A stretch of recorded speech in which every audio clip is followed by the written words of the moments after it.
In the modern world, most people are very used to hearing scientists prophesying of the dangers of man-made climate change, often referred to as global warming, as trapped carbon dioxide in our atmosphere causes the planet's temperature to rise, and the polar ice to melt at an alarming rate.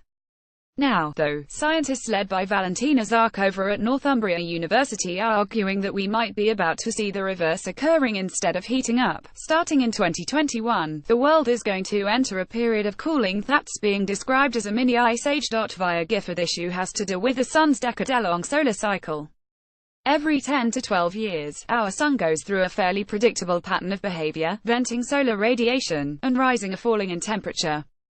Every cycle is different, and it's not possible to entirely predict what's coming, but by looking at certain signs in the sun's solar activity, Zarkova has made some educated guesses about the upcoming cycle. If Zarkova's predictions are correct, starting in 2021, the sun will quiet down a lot, letting off a lot less energy and heat. This, then, will affect our planet, as global temperatures drop as a result of less light and heat making it to the Earth. Well, anyone who's seen Batman and Robin will be able to tell you that similar conditions killed the dinosaurs. This prophecy isn't all doom and gloom. If anything, Zarkova thinks that this is a great blessing to our species, as we grapple with trying to kick our unhealthy fossil fuel addiction.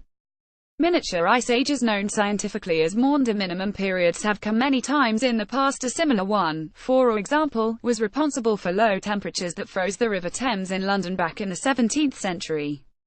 In the current era, thanks to global warming, we're unlikely to see any big effects whatsoever, but if we're lucky, the small freeze will be enough to stave off the effects of man-made climate change, helping to refreeze polar ice, and having the effect of dumping a giant ice cube into the ocean, Futurama style, to keep things nice and cool.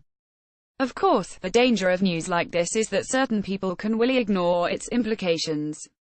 It's nice to hear that the world will be cooling slightly and that some of the terrible weather effects we've been seeing recently will likely slow, but this doesn't mean that major polluters are off the hook.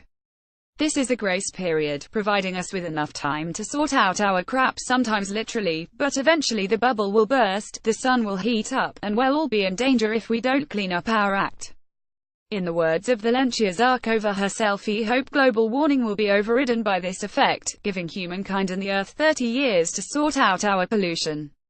We have to be sorted by that time and prepare everything on Earth for the next big solar activity. Don't think we can rest on our laurels as the Earth naturally dips in temperature. This mini ice age is just what we need at this period of Earth's history, but it won't last forever, and once things start heating up again, things are going to get real sticky if we've become accustomed to enjoying a slightly cooler Earth.